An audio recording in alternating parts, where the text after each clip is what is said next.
안녕하세요. 한 주간 동안 잘 지내셨습니까? 오늘도 우리 주님을 예배함으로 우리 하나님을 만나고 우리 주님의 마음을 더 깊이 만나는 시간 되면 좋겠습니다. 함께 사도신경 하심으로 5월 17일 수요 예배 시작하도록 하겠습니다. 나는 전능하신 아버지 하나님, 천지의 창조주를 믿습니다. 나는 그의 유일하신 아들, 우리 주 예수 그리스도를 믿습니다. 그는 성령으로 잉태되어 동정녀와 마리아에게서 나시고 본디오 빌라도에게 고난을 받아 십자가에 못 박혀 죽으시고 장사된 지 사흘 만에 죽은 자 가운데서 다시 살아나셨으며 하늘에 오르시어 전능하신 아버지 하나님 우편에 앉아 계시다가 거기로부터 살아있는 자와 죽은 자를 심판하러 오십니다. 나는 성령을 믿으며 거룩한 공교회와 성도의 교제와 죄를 용서받는 것과 몸의 부활과 영생을 믿습니다. 아멘. 함께 292장 주 없이 살 수 없네 찬양하시겠습니다. 292장입니다.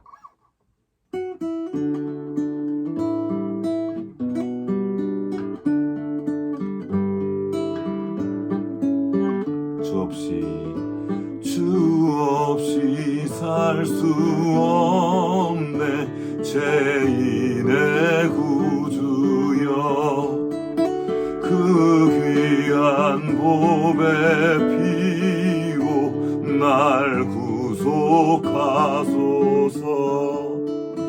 구주의 사랑으로 흘리신 보혈이 내 소망 나의 위로 내 영광 됩니다.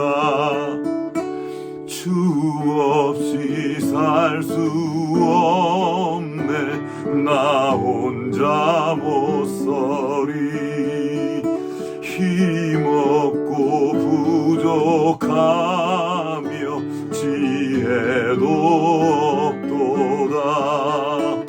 내 주는 나의 생명 또 나의 힘이라 주님을 의지하여 지혜를 얻으리. 주 없이 살 수 없네 내 주는 하신다. 내 영의 깊은 간구 마음의 소원을 주밖에 나의 마음 네 알아주리요. 내 마음 위로하사 평온케 하시네. 주 없이 살 수 없네 세월이 흐르고 이 깊은 고독 속에 내 생명 끝나도 사나운 풍랑일 때 날 지켜주시니 내 곁에 계신 주님 늘 힘이 됩니다. 내 곁에 계신 주님 늘 힘이 됩니다.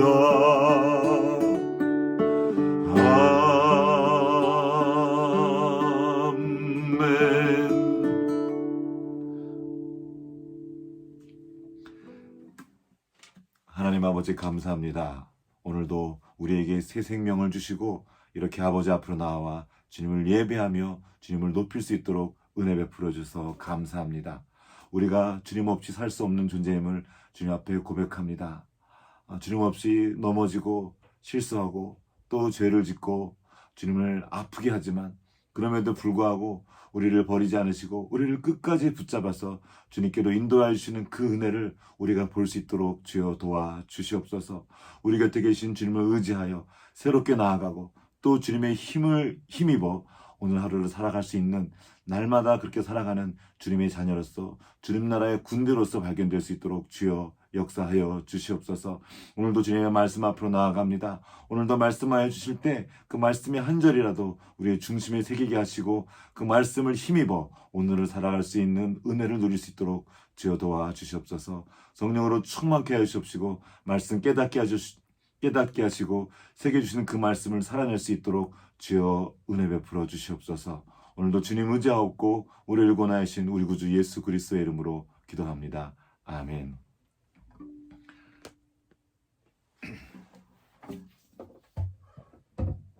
오늘 우리에게 주시는 하나님의 말씀은 시편 1편입니다. 시편 1편 1절부터 3절까지 함께 읽도록 하겠습니다. 복 있는 사람은 악인들의 꾀를 따르지 아니하며 죄인들의 길에 서지 아니하며 오만한 자들의 자리에 앉지 아니하고 오직 여호와의 율법을 즐거워하여 그의 율법을 주야로 묵상하는도다. 그는 시냇가에 심은 나무가 철을 따라 열매를 맺으며 그 잎사귀가 마르지 아니한 같으니 그가 하는 모든 일이 다 형통하리로다. 아멘. 오늘은 시냇가에 심은 나무라는 제목으로 말씀을 나누도록 하겠습니다. 시편 1편 3절 말씀을 중심으로 나누도록 하겠습니다. 한번 3절 말씀을 다시 한번 읽어볼까요? 그는 시냇가에 심은 나무가 철을 따라 열매를 맺으며 그 잎사귀가 마르지 아니한 같으니 그가 하는 모든 일이 다 형통하리로다. 아멘. 여기서 그는 누구입니까? 지난 시간에 나누었죠. 여호와의 율법을 즐거워하며 그 율법을 주야로 묵상하는 사람입니다. 바로 복 있는 사람이죠. 복 있는 사람은 억지로 율법을 지키는 사람이 아닙니다. 억지로 하는 사람이 복이 있을 수가 없습니다. 복 있는 사람은 즐거움을 따르는 사람입니다. 즐거운 길을 가는 거예요. 여호와의 율법을 즐거워하는 사람입니다. 그래서 즐거워서 그 율법을 주야로 묵상하는 겁니다. 읊조리는 거죠. 내 입술에 새기고 내 온 몸과 마음에 새기는 것입니다. 이 즐거움은 차원이 다른 즐거움입니다. 즐거움에도 여러 종류의 즐거움이 있습니다. 어떤 즐거움은 우리를 생명으로 인도합니다. 그리고 더 높은 곳으로 인도합니다. 우리 하나님께로 가까이 인도합니다. 그게 바로 복 있는 사람의 삶이 되는 것이죠. 그러나 어떤 즐거움은 우리를 사망으로 인도합니다. 우리를 죽음으로 인도하는 거죠. 즐거움 우리는 그냥 도파민이라고 부릅니다. 요즘엔 도파민 중독이라고도 부르는데 의욕을 샘솟게 하는 어떤 신경 전달 물질인 거죠. 쾌락을 쫓는 겁니다. 어떤 두뇌 활동의 증가, 쾌락이라는 그 두뇌 활동의 증가라고 하는데요. 그런데 이 즐거움이 여러 종류가 있다는 거예요. 아까 말한 그 즐거움, 우리 주님의 말씀, 그리고 우리 주님을 알아가는 그 즐거움, 그런 종류의 즐거움이 있습니다. 세상에도 여러 종류의 즐거움이 있습니다. 어떤 사람들은 책 읽는 걸 즐거워합니다. 그리고 어떤 사람들은 놀랍게도 수학 문제 푸는 걸 즐거워합니다. 저는 그게 즐겁지 않았거든요. 그런 즐거움을 또 아는 사람이 있어요. 그 세계가 정말 넓고 깊다고 합니다. 너무 즐겁대요, 그것이. 그 세계가 있습니다. 또 어떤 사람은 우리가 흔히 하듯이 핸드폰, SNS를 즐거워합니다. 게임을 즐거워하고요. 술, 담배를 할 때 즐거워합니다. 이 모든 것들이 중독과 연결되어 있죠. 성중독, 쇼핑 중독, 핸드폰 중독, 요즘엔 먹방 중독도 있다고 합니다.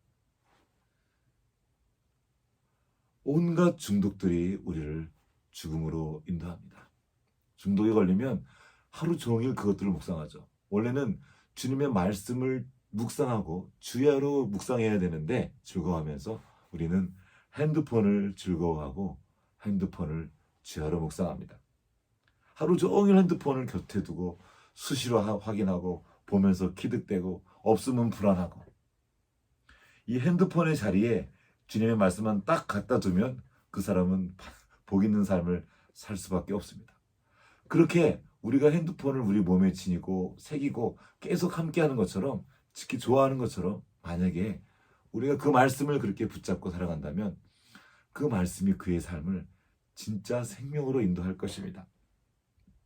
우리를 사망으로 인도하는 이러한 즐거움들은 그 즐거움을 주는 사람만 좋아해요. 선악의 기준을 바꿔버립니다. 나한테 핸드폰을 주는 사람은 착한 사람이고 그것을 빼앗아가는 사람은 나쁜 사람이 됩니다. 정말 싫어합니다. 그리고 그것을 빼앗아가면 일종의 금단 현상이 일어나죠. 없이는 살 수 없는 겁니다. 우리가 조금 전에 찬양을 했습니다. 주 없이 살 수 없네. 나는 지금 없이 살 수 없습니다.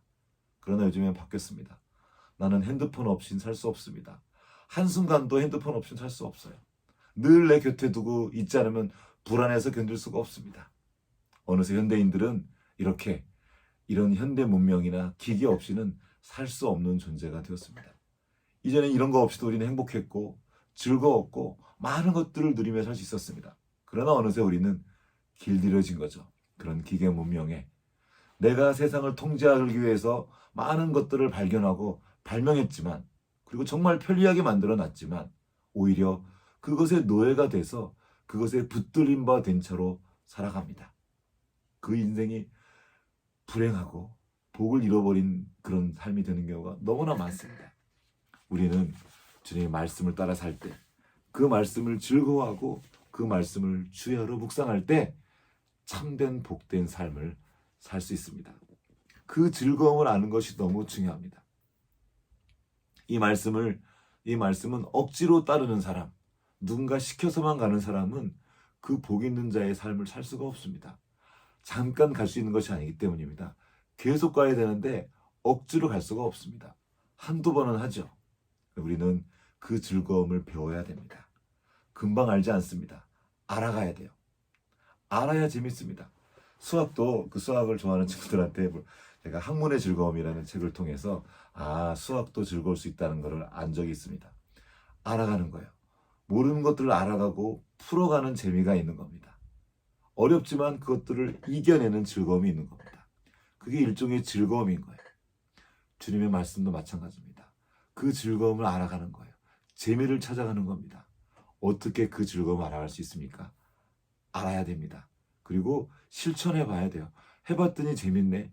그것들을 경험으로 알아갈 때, 그때 그 즐거움을 알아가는 겁니다. 그때 우리는 주야로 그 말씀을 묵상하게 됩니다.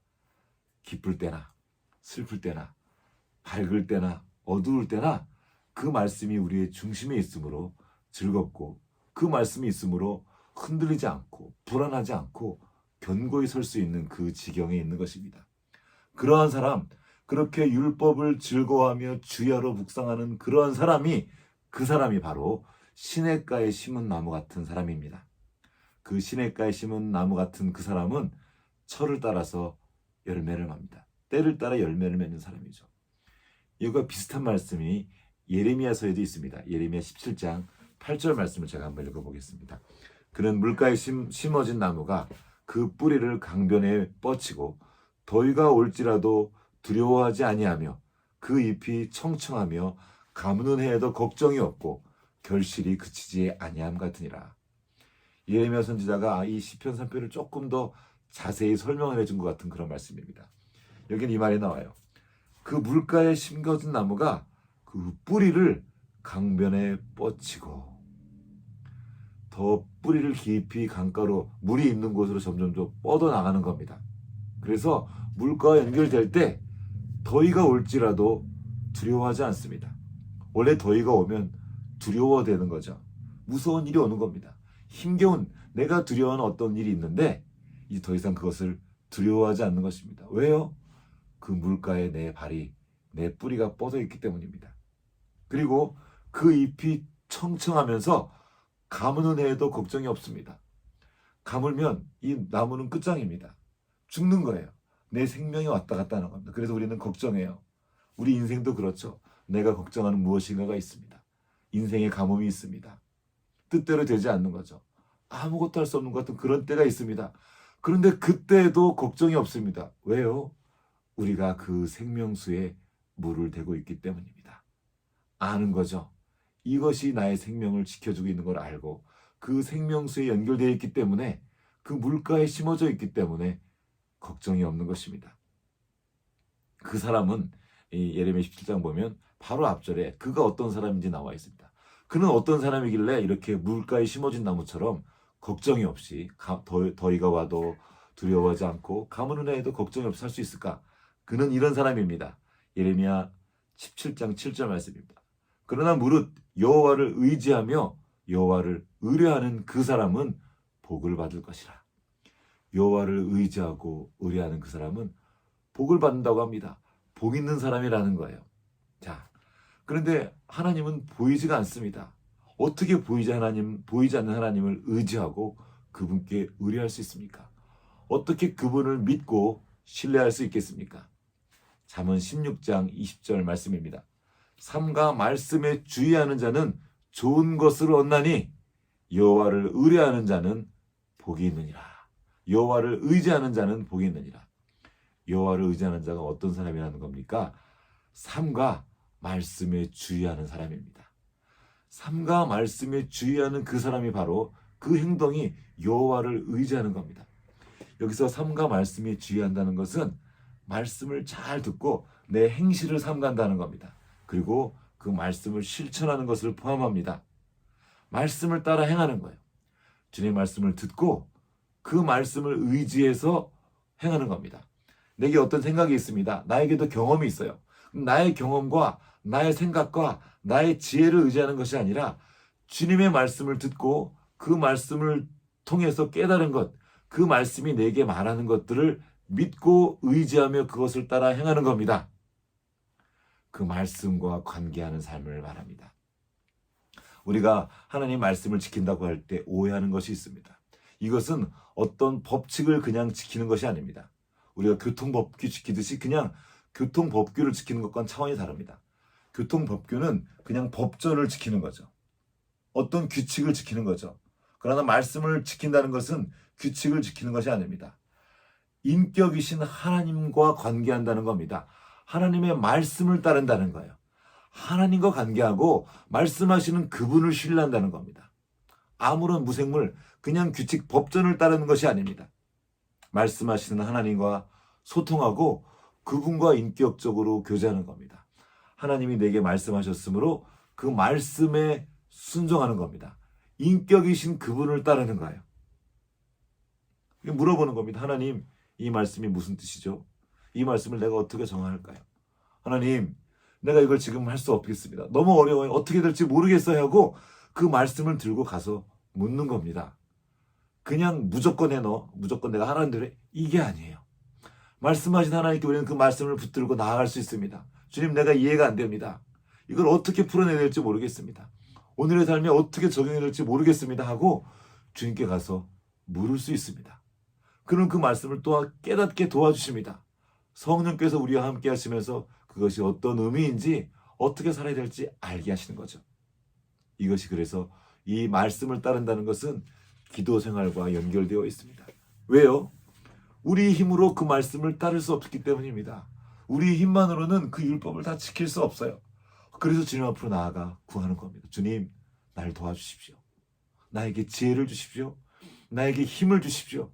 하고 그 얼굴을 구하며 그 말씀을 지켜낼 힘을 구하며 나가는 거예요. 그러면 주님께서 힘을 주신다는 거예요. 그리고 놀랍게도 그 말씀이 내게 힘이 되어서 그것들을 할 수 있도록 도와준다는 겁니다. 나를 의지하지 않고 말씀을 의지하는 겁니다.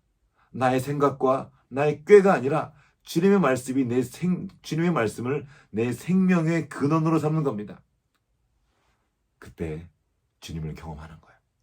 그렇게 하나씩 순종해 갈 때 주님의 능력을 경험하고 주님께서 인도하신 것을 경험하며 주님께서 주시는 마치 보물과 같은 그 일들을 발견해 나가는 겁니다. 그 인생이 복되고 즐거운 것을 아는 거예요. 그렇게 하는 사람들은 철을 따라 열매를 맺습니다. 주님을 아는 거죠. 그는 이제 더위가 와도 두렵지 않습니다. 가뭄은 해도 걱정이 없습니다. 이런저런 어려움이 와도 코로나가 와도 걱정하지 않습니다. 삶의 자리에 우리는 어려움들을 만납니다. 걱정스러운 일들을 만나요. 그러나 그것을 해석해낼 힘이 있습니다. 오늘 새벽에도 잠깐 나눴는데요. 좋은 소식을 전하는 사람. 하나님은 우리에게 좋은 소식을 주셨습니다. 바로 예수 그리스도입니다. 세상을 그냥 나의 눈으로 바라보는 것이 아니라 말씀의 눈으로 다시 바라보는 겁니다. 말씀의 시각으로 다시 어떤 말입니까? 우리에게 오신 주 예수 그리스도, 그 예수 그리스도의 시선으로 다시 보는 겁니다. 주님을 통과한 말씀, 주님을 통과해서 다시 보는 거죠.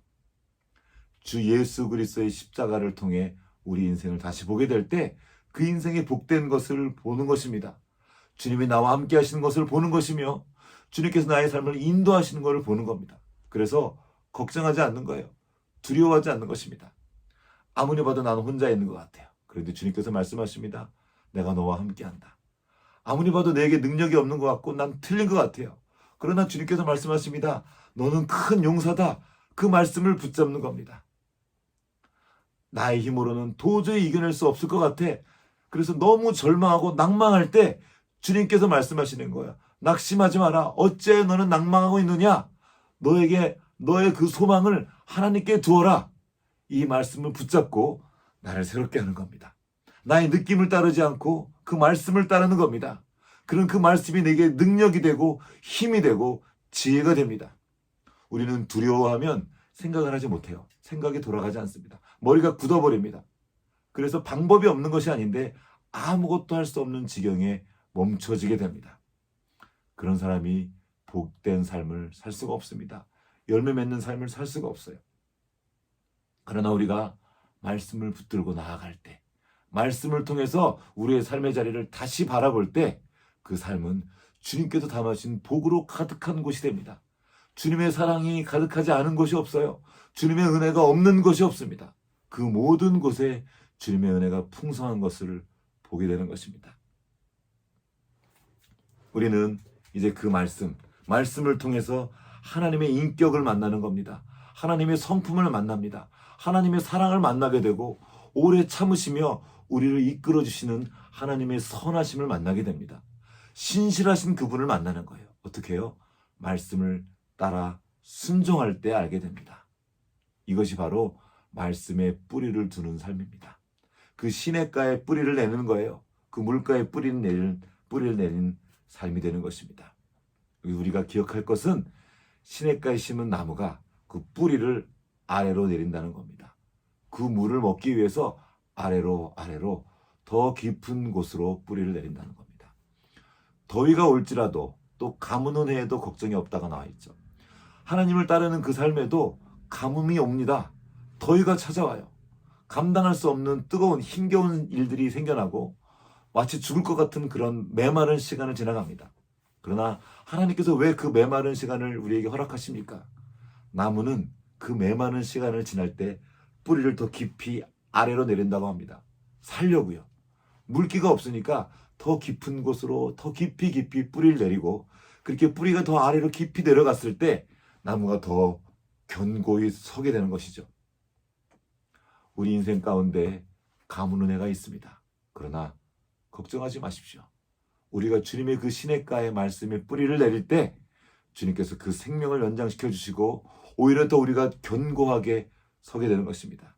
우리가 잊지 말아야 할 것은 우리의 방향은 뿌리라는 것입니다. 아래로 내려가는 겁니다. 그리스도의 삶은 상향의 삶이 아닙니다. 위로 자꾸 내가 스스로 위로 올라가고 높아지려는 것이 아닙니다. 주님과 함께 아래로 내려가는 겁니다. 그 아래에 가장 낮은 곳에 주님이 계시는 겁니다. 그 가장 낮은 곳에 주님의 말씀으로 이 땅에 오신 우리 주님이 계신 거죠. 우리 주님은 왕이시지만 우리 가운데로 오셔서 우리를 섬겨주셨습니다. 주님은 섬기기 위하여 우리 가운데 오셨습니다. 우리가 주님과 함께 말씀과 함께 동행할 때 우리도 섬기는 자리에서 발견되게 되는 겁니다. 그곳에 이미 먼저 와 계신 하나님을 만나게 되는 거죠. 우리는 그 말씀 아래에 있는 그 말씀으로 계속 뿌리 내리는 삶을 사는 것입니다. 우리의 방향은 낮은 곳입니다. 내려가는 거예요. 주님을 의지하여서 주님과 동행할 때 우리는 철을 따라서 놀랍고 풍성한 열매를 맺게 됩니다. 그 열매가 무엇입니까? 소위 세상이 말하는 성공이나 대단한 높아지는 것이 아닙니다. 오히려 그 열매는 성령의 열매입니다.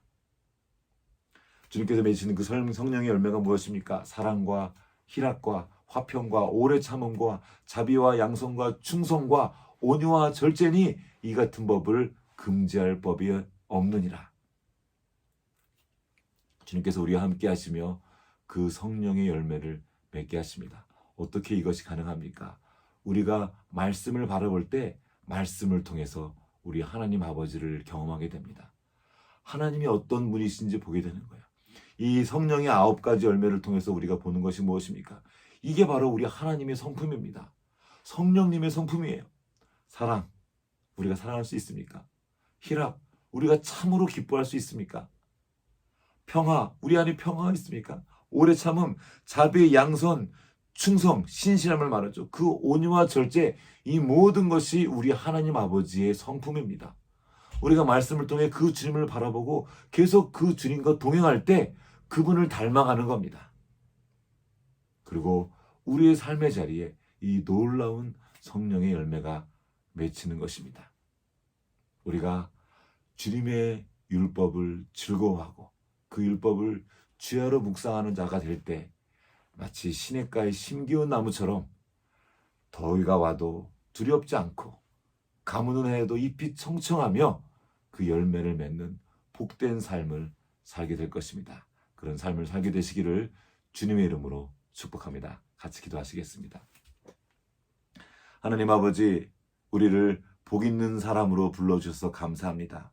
우리에게 말씀을 주시고 그 말씀을 통하여서 하나님을 더 깊이 알아가며 하나님과 관계하며 이 땅에서의 삶의 자리에서 하나님께서 원하시는 그 아름다운 열매를 맺을 수 있도록 은혜 베풀어 주셔서 감사합니다. 우리가 주님과 함께 있는 것을 기억하게 하시옵시고 날마다 말씀과 함께 동행하며 말씀을 따르는 삶을 살 수 있도록 주여 역사하여 주시옵소서. 오늘도 말씀과 동행하며 승리하는 하루 될 수 있도록 주여 우리를 인도하여 주시옵소서.